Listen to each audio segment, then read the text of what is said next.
دنیا کے اندر زندگی کیسے گزارنی ہے، یہ اللہ تبارک و تعالیٰ نے آدم علیہ السلام کو یہ مسائل بیان کیے۔ آدم علیہ السلام کو تو الف بے کا بھی مسائل کا، شریعت کا نہیں پتہ تھا۔ اللہ تبارک و تعالیٰ نے یاد رکھیں ایک بات، سارے بندے یاد رکھیں، اللہ نے کتابوں کے اندر تورات، زبور، انجیل یا صحیفوں کے اندر یا قرآن مجید کے اندر جو مسائل بیان کیے ہیں نا، یاد رکھیں، یہ دھیان سے سمجھ لیں، اللہ کی قسم دھیان سے سمجھ لے کہتا ہوں، یہ وہ مسائل ہیں جو کتابوں کے اندر اللہ نے آسمانی کتابوں میں نازل کیے۔ یہ وہ مسائل ہیں جو انسان اپنی مرضی سے حل نہیں کر سکتا تھا، اللہ کو پتہ تھا یہ قیامت تک نہیں کر سکتے، اللہ نے خود وحی کر کے بتا دیا کہ یہ حلال ہے، یہ حرام ہے، یہ نماز ہے، یہ روزہ ہے، یہ صدقہ ہے، یہ زکوٰۃ ہے، یہ شرک ہے، یہ کفر ہے، یہ گناہ صغیرہ ہے، یہ گناہ کبیرہ ہے، اور یہ مرد کے حقوق ہیں، یہ عورت کے۔ کوئی نہیں جان سکتا تھا، اللہ تبارک و تعالیٰ نے قرآن مجید میں یہ آسمانی کتابوں میں اس لیے نازل کیے۔ ساری انسانیت اگر مل جائے، دنیا کے بڑے بڑے ارسطو اور افلاطون اور اس سے بھی بڑے کو مل جائیں، دنیا کا نظام کس طریقے سے چلانا، یہ صرف امن کے ساتھ تبھی چلے گا جب یہ اللہ کے حکم کے مطابق ہوگا، اللہ کے قانون کے مطابق جب چلایا جائے گا۔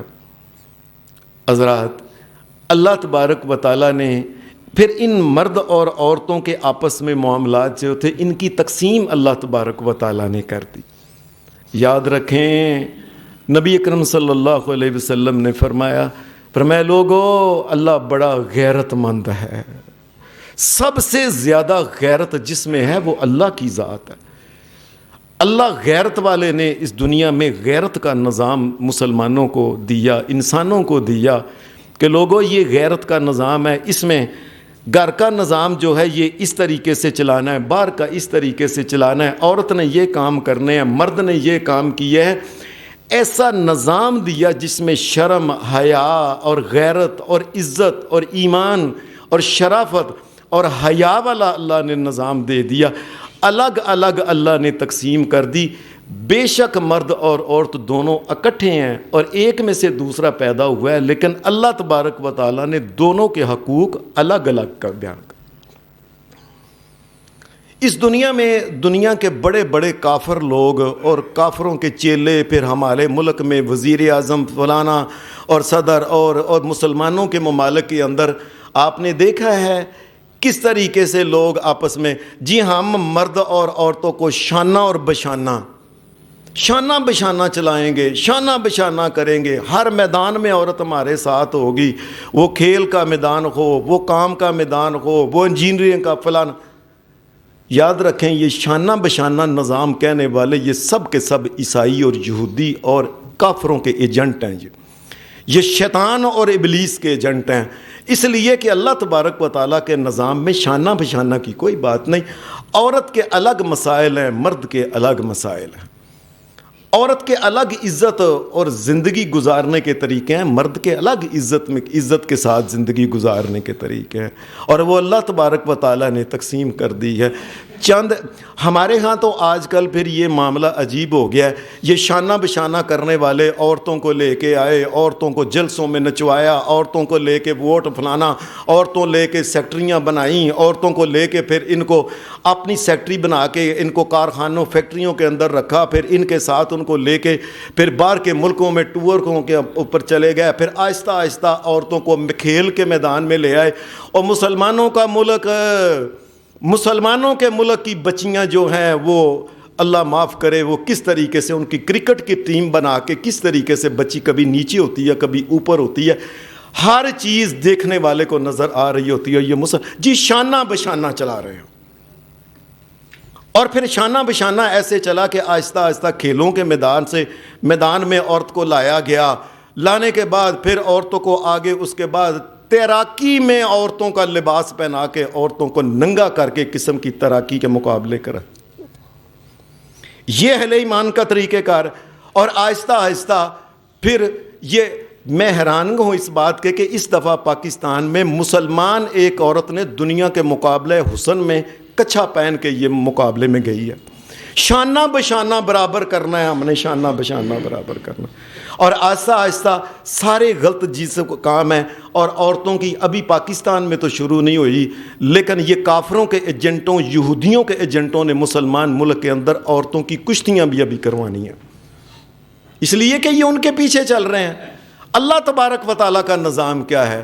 اللہ نے نظام کو تقسیم کر کے الگ الگ چیزیں کر دی ہیں۔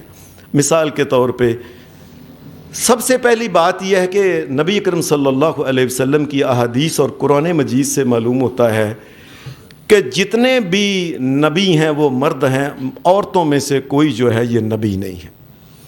یہ اللہ کی ایک حکمت ہے کہ اس نے باہر جانا ہے، لوگوں سے باتیں کرنا ہے، لوگوں سے مسائل بیان کرنے ہیں، اور شرم حیا اور دیگر قسم کے لڑائیاں ہونی ہیں، غزوات میں جانا ہے، قتل ہونا ہے، شہید ہونا ہے، کئی قسم کے معاملات ہیں۔ اللہ کو بہتر پتہ ہے اللہ نے کیا کیا بات سمجھ کے یہ مردوں کے لیے رکھ دیا کہ یہ عورتوں کا کام نہیں۔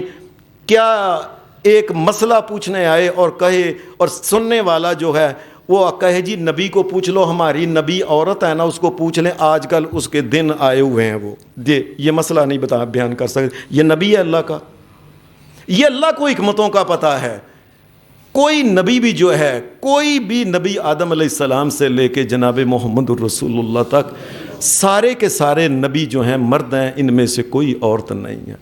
اللہ نے ان کے مسائل آپس میں الگ الگ کر کے رکھے ہیں کہ یہ عورتوں کا مسئلہ نہیں، مردوں کا مسئلہ۔ مثال کے طور پہ جس وقت مسلمان کا بچہ ہوتا ہے تو سب سے پہلے یاد رکھیں، مسلمان کے بچے میں اس کو کوئی چیز کھلانے پلانے سے پہلے سب سے پہلے مسلمان کے بچے میں اذان کے کان میں اذان دینی ہے، بچے کو قریب کرنا ہے، اللہ اکبر اللہ اکبر اللہ اکبر اللہ اکبر، آپ نے اذان دینی ہے۔ یہ مرد ہو یا عورت ہو، دونوں کے لیے اذان ایک ہے اور ایک ہی طریقہ ہے۔ آپ نے اس کو قریب کر کے منہ اپنا قریب کرنا ہے، اور بس یہ ایک کان میں اذان اور دوسرے کان میں تکبیر، یہ کوئی مسئلہ نہیں، اللہ کی کوئی شریعت نہیں آئی، یاد ایک ہی بات ہے، صرف آپ نے اذان دے۔ اذان دینے کے بعد پھر بچے کو آپ نے کوئی نہ کوئی چیز جو ہے وہ کھلانی ہے، جو آپ نے وہ گڑتی دینی ہے، جسے عام طور پر گٹھی کہتے ہیں، یہ دینی ہے۔ وہ بسم اللہ پڑھ کے انگلی سیدھی کر کے نا، سیدھی انگلی کر کے دائیں رکھ کے اوپر کی طرف یہ کر کے بچے کے تالو کو یہ جو ہے نا شہد وغیرہ میٹھا یہ لگ جائے۔ اذان دینے کے بعد اس کو آپ نے گٹھی دی، اور اس کے بعد آپ نے کوئی بچے کو جو پلانا وغیرہ پلایا، 7ویں دن مرد ہو یا عورت ہو اس کا عقیقہ کیا جائے گا۔ اور اگر مرد ہے، بچہ ہے، تو شریعت نے اب یہ اللہ کا قانون ہے ایک، کیا کہ نبی صلی اللہ علیہ وسلم نے فرمایا مرد اگر بچہ ہے، بیٹا ہے اگر، فرمایا عقیقہ کیا جائے 7ویں دن، اور اس کی طرف سے اگر بچہ ہے، لڑکا ہے، منڈا ہے، 2 جانور ذبح کیے جائیں، لیلا لیلی، بکرا بکری، چھترا چھتری، دمبا دمبی، ان میں سے جو بھی ہو۔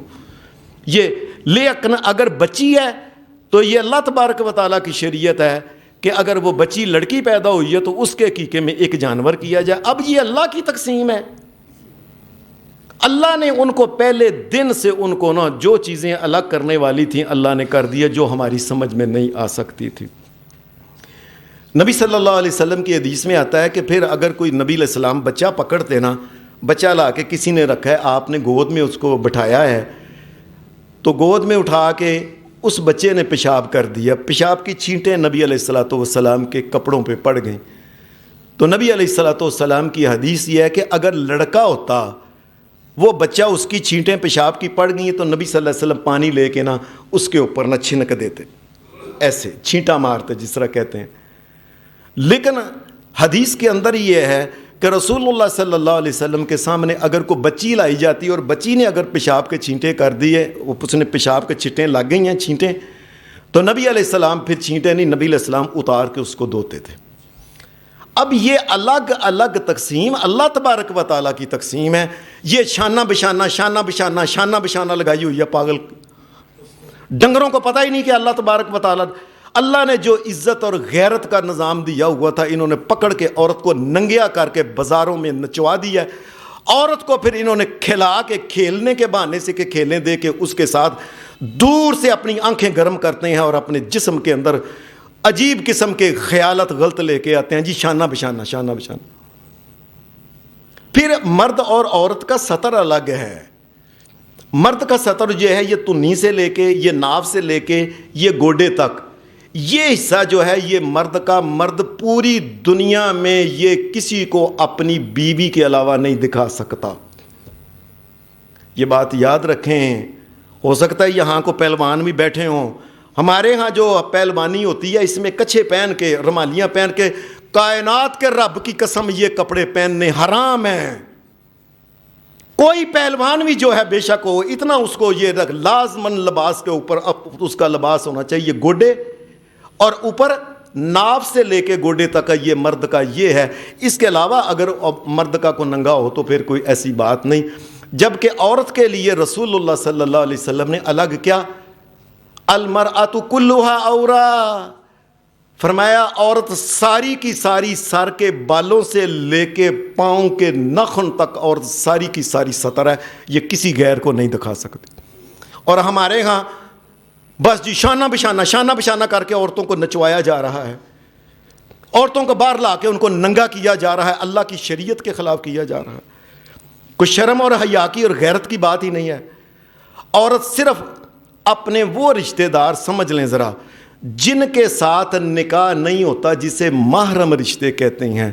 محرم رشتے کو اپنے والد کو، اپنے بھائی کو وغیرہ کو، تایا کو، چچا کو، اپنے ماموں کو، ان کو اپنے ہاتھ دو اور اپنا چہرہ صرف یہ دکھا سکتی ہے، باقی کا حصہ یہ اپنے سکے ابا جی کو بھی نہیں دکھا سکتی. یہ اللہ کا نظام ہے، اللہ تبارک و تعالیٰ نے مقرر کیا. نہیں مانتے تو تم نہ مانو، ہم مانیں گے انشاءاللہ تعالیٰ. ہم اللہ تبارک و تعالیٰ کے نبی اور پیغمبر محمد الرسول اللہ کی باتوں کو مانتے ہو. تم نہیں مانتے تو ناؤ نچاؤ، جاؤ عورتوں کو جیل جاؤ لے جاؤ جہاں جگہ. تمہیں پتہ ہی نہیں ہے کہ عورت نے. پھر عورت اور مرد کے کپڑے میں شریعت نے جو کپڑے کی نوعیت ہے، نبی اکرم صلی اللہ علیہ وسلم نے فرمایا قیامت تک کے لیے، جس وقت خیبر فتح ہوا، نبی علیہ السلام نے فرمایا آج کے بعد قیامت تک میری امت کے مردوں کے اوپر ریشم حرام ہے، جبکہ عورت کے اوپر ریشم پہنا حلال ہے. یہ تقسیم اللہ کی ہے. ریشم پہننے سے کیا ہوتا ہے کہ ہمیں نہیں پتا کیا ہوتا، کیا ہمیں یہ پتا ہے محمد الرسول اللہ نے منع کر دیا تو منع ہو گیا، بس ختم. لوگوں مسلمان بنو، یہ نہ کرو کہ میری عقل میں آئے گی تو بات میں مانوں گا. اپنی عقل کو سمجھاؤ. اور اس کائنات کے سب سے زیادہ عقل والے اللہ اور حکمتوں والے اللہ نے محمد الرسول اللہ کو یہ سکھایا جو انہوں نے ہمیں بتایا.